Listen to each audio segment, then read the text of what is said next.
चलिए बेटा, एक अति महत्वपूर्ण जो है टॉपिक हम चर्चा करेंगे, सभी को ध्यान देंगे, ठीक है।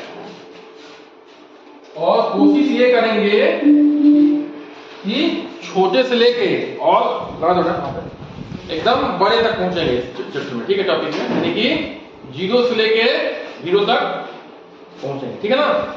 बस समझ लो। तो देखो बेटा, ये क्या लिखा है, गुणनखंड। क्या लिखा है? अंग्रेजी में कहते हैं फैक्टर्स। क्या कहते हैं? फैक्टर्स, ठीक है। किसी संख्या को पूरी तरह विभाजित करने वाली संख्याएं उसके गुणज कहलाती, ठीक है बेटा। कोई भी संख्या हो, ठीक है, उसको कोई ना कोई संख्या विभाजित करती है। विभाजित करने का मतलब क्या होता है बेटा, कि भाग देने पर शेष क्या है, 0। शेषफल क्या है, 0 आए, ठीक है ना, 0 आए, ठीक है। जैसे कि बेटा ये इसके गुणनखंड है, 12 गुणनखंड ये है, 20 का ये है, बात नहीं, 25 का ये है, 18 का ये।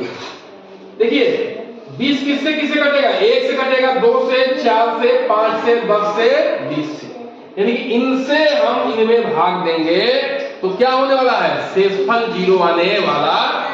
पढ़ो, ठीक है, शेषफल 0 आने वाला।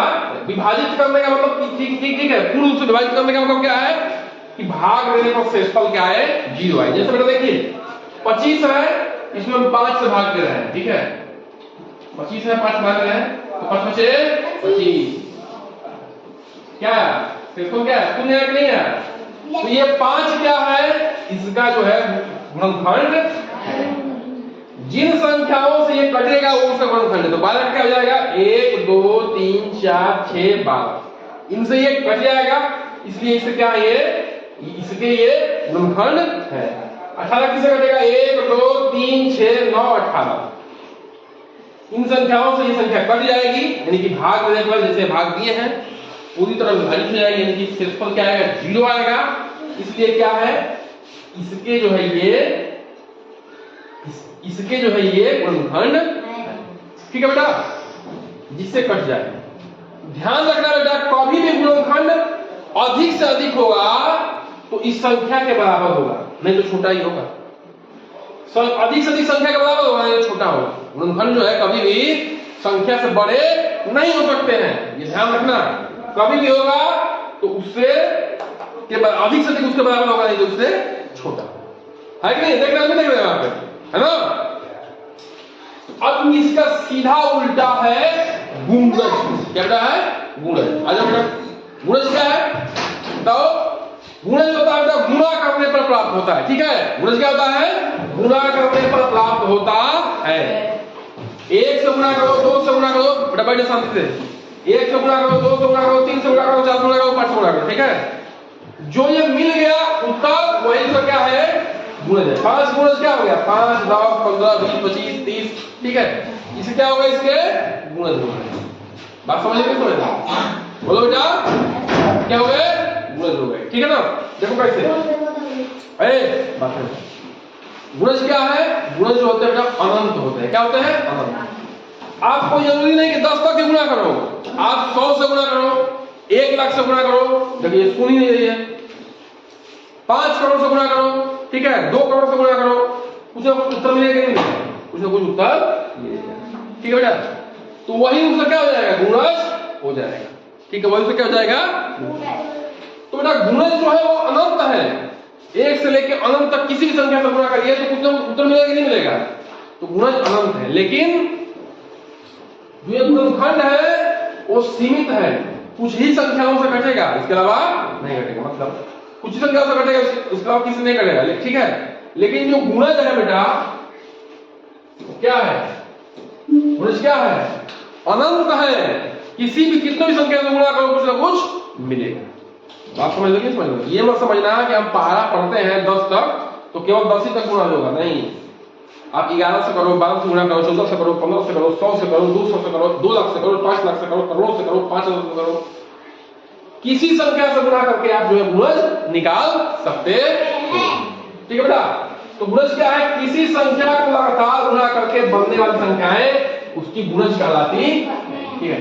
तो हमने 5 गुणज निकाला है बेटा, चाहोगे तो आप 5 में 1 लाख से गुणा करके भी आप कुछ न कुछ निकाल सकते हो। ठीक है, क्या मिल जाएगा? 5 लाख। 3 2 5, तो 5 लाख क्या हो गया? 5 का गुणज हो गया। ठीक है, अब अगला देखो बेटा, गुणनखंड और गुणज में अंतर क्या? ठीक है, देखिए बेटा, संख्या को भाग देने वाले, ठीक है, गुणनखंड किसे करते हैं? जिससे, हाँ, गुणनखंड क्या है? संख्या में जिससे भाग देते हो गुणनखंड होता है। होता क्या? बताओ, जिससे पूरा पूरा विभाजित हो जाए, तो ये इससे पूरा ये विभाजित हो जाएगा, ये गुणनखंड है। और गुणज क्या है बेटा? गुणज क्या है? सीधा उल्टा है, संख्या से गुणा करके बनते हैं। गुणज क्या है? देखो ये गुणज है ना, संख्या में गुणा करके बनते, गुणनखंड भाग देके निकालते हैं और गुणज गुणा करके निकालते हैं। ठीक है, अगला क्या है? सीमित होते हैं। गुणनखंड क्या होते हैं? सीमित होते हैं। सीमित होते हैं, अब देखो 20 जो है, इसके अलावा और कुछ भी रखोगे उससे नहीं कटेगा, कटेगा तो शेषफल आएगा। ठीक है ना, तो ये सीमित ही तो है, 20 की सीमित है, 1 2 3 4 5 6 ही है गुणनखंड। लेकिन गुणज क्या है? 20 के गुणज क्या होंगे? 20 के जो गुणज होंगे वो असंख्य होंगे।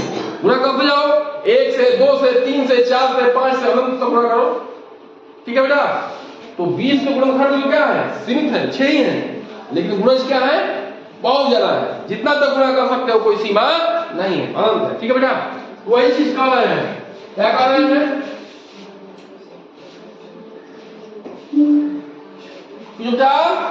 ध्यान समझो कि जो गुणनखंड है वो सीमित है, कुछ ही संख्याओं से भाग दोगे तो शेषफल 0 आएगा 20 में। ठीक है ना, लेकिन जब इसका गुणज निकालेंगे तो गुणज क्या हो जाएगा इसका? ठीक है, गुणज क्या हो जाएगा?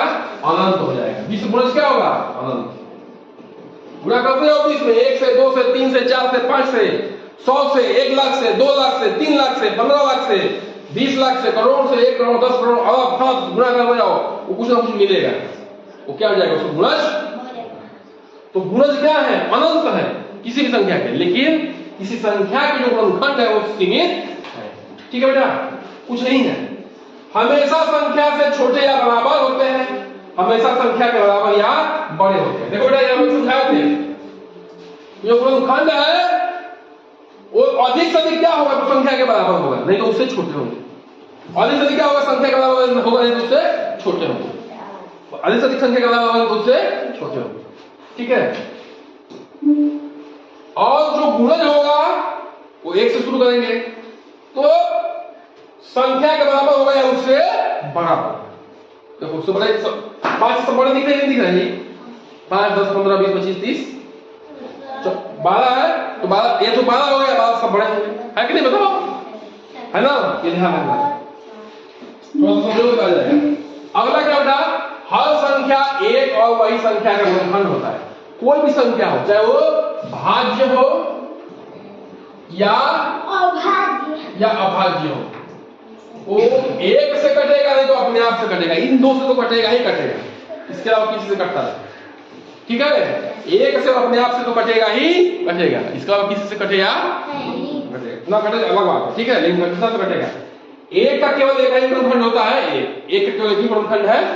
ठीक है, हर संख्या के अनंत गुणज होते हैं, ये तो देख लिए हैं गुणज वाले में। ठीक है, कि किसी भी संख्या में आप गुणा करते जाइए अनंत तक, आपको कुछ ना कुछ गुणज मिलेगा।